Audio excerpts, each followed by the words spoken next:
తెలంగాణలో ఫిరాయింపు ఎమ్మెల్యేలపై అనర్హత వేటు పడనుందా? తెలంగాణలో త్వరలో ఉప ఎన్నికలు రానున్నాయా? ఉప ఎన్నికలు ఖాయమని రేవంత్ రెడ్డికి తెలిసిపోయిందా? అందుకే ఆయా నియోజకవర్గాల్లో నిధులు ఎక్కువగా మంజూరు చేస్తున్నారా? బీఆర్ఎస్ సైతం ఉప ఎన్నికలపై ఎన్నో ఆశలు పెట్టుకుందా? ఒకవేళ ఉప ఎన్నికలు వస్తే ఎవరికి లాభం, ఎవరికి నష్టం? Let's watch this special story.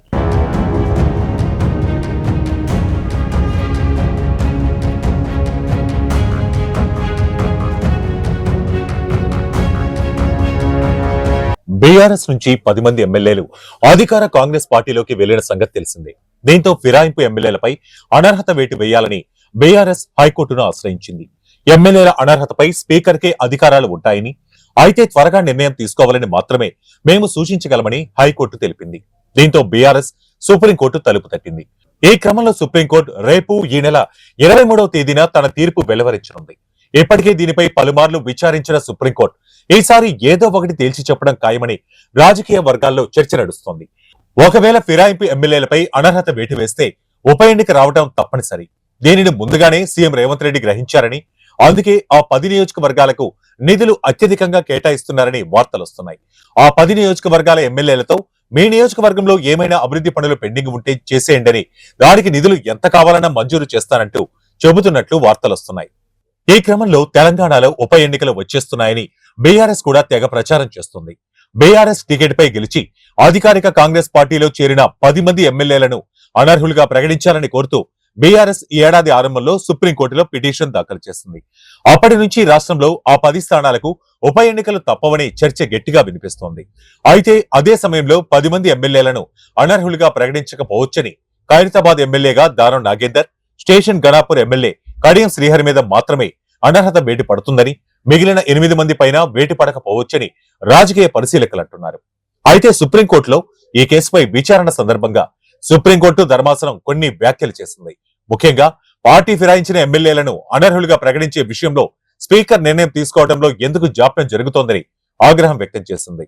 దీనికి సంబంధించి స్పీకర్ తరపు న్యాయవాదిని ప్రశ్నించడమే కాకుండా స్పీకర్ సమాధానానికి గడువు విధిస్తూ అసెంబ్లీ స్పీకర్, అసెంబ్లీ కార్యదర్శి, రాష్ట్ర ప్రభుత్వానికి, కేంద్ర ఎన్నికల సంఘానికి నోటీసులు జారీ చేసింది. దీంతో మొత్తం 10 మందిపై వేటు తప్పదని భావిస్తున్నారు.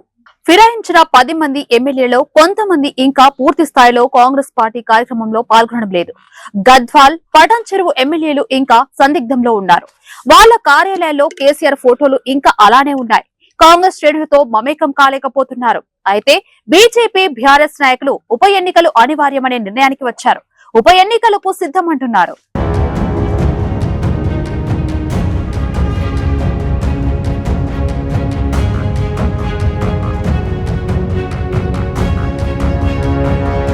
గత నెల ఫిబ్రవరిలో జరిగిన పార్టీ సర్వసభ్య సమావేశంలోనే బీఆర్ఎస్ అధినేత మాజీ సీఎం కేసీఆర్ ఉప ఎన్నికలు వస్తున్నాయని ప్రకటించారు. ఇప్పుడు ఉప ఎన్నికలు వచ్చినా పోరుకు సిద్ధం కావాలని పార్టీ నాయకులను ఆదేశించారు. అలాగే బీఆర్ఎస్ వర్కింగ్ ప్రెసిడెంట్ కేటీఆర్, మాజీ మంత్రి హరీష్ రావు సీఎం రేవంత్ రెడ్డికి ఎప్పటికప్పుడు ఎక్కడంటే అక్కడ దమ్ముంటే పార్టీ ఫిరాయించిన 10 మంది ఎమ్మెల్యేలతో రాజీనామా చేయించాలని ఛాలెంజ్ చేస్తున్నారు.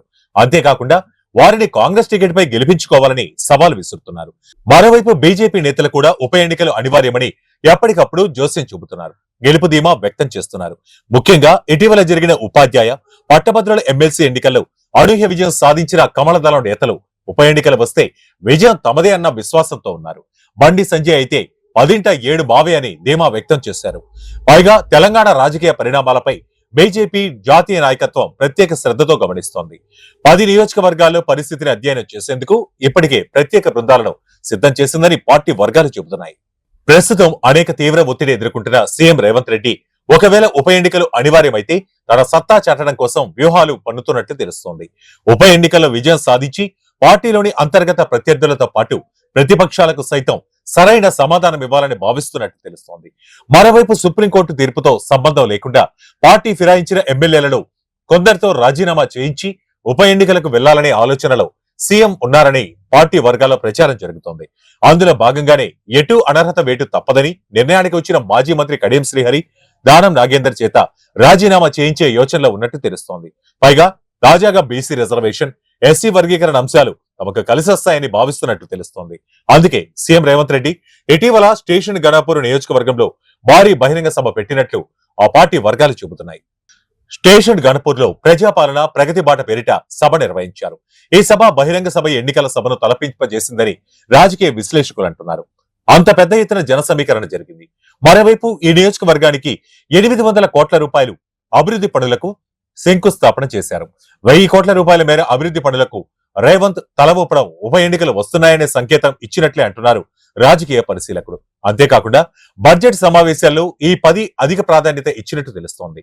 అన్ని నియోజకవర్గాల కంటే ఈ 10 నియోజకవర్గాలపై కాసుల వర్షం కురిపించారు రేవంత్ రెడ్డి. ఈ నేపథ్యంలో బైపోలింగ్ ఖాయంగా కనిపిస్తుంది. ఈ క్రమంలో గతంలో హుజూరాబాద్, మునుగోడు ఉప ఎన్నికల సందర్భంగా కేసీఆర్ అమలు చేసిన వ్యూహాన్ని రేవంత్ రెడ్డి ఫాలో అవుతున్నారని అంటున్నారు. ఉద్యమ కాలం నుంచి కేసీఆర్ ఉప ఎన్నికలను పబ్లిక్ పల్స్ తెలుసుకునేందుకు ఒక పరీక్షగా, ప్రత్యర్థులకు చెక్ పెట్టే ఒక అస్త్రంగా ఉపయోగిస్తూ వచ్చారు. ఇప్పుడు రేవంత్ రెడ్డి కూడా అదే ఆలోచనతో ముందుకు పోతున్నారని ప్రచారం జరుగుతోంది. ఎమ్మెల్యేలు రాజీనామా చేసిన అనర్హత వేటు పడిన 6 నెలల్లోపు ఎప్పుడైనా ఎన్నికలు నిర్వహించే అధికారం ఎన్నికల సంఘం చేతిలో ఉంటుంది. ఈలోగా పార్టీ ఫిరాయించిన 10 మంది ఎమ్మెల్యేల అనర్హత కేసు అటో ఇటో తెలియకపోవచ్చు. మొత్తం 10 స్థానాలకు ఒకేసారి ఎన్నికలు వచ్చినా రావచ్చు అంటున్నారు. ఇదేదో అదో ఇదో ఏది జరిగినా ఉప ఎన్నికలకు రంగమైతే సిద్ధమవుతుంది. ఇప్పుడు ఎన్ని స్థానాలకు అనేది తేలాల్సి ఉందంటున్నారు విశ్లేషకులు. చూడాలి మరి ఏం జరుగుతుందో రాబోయే రోజుల్లో.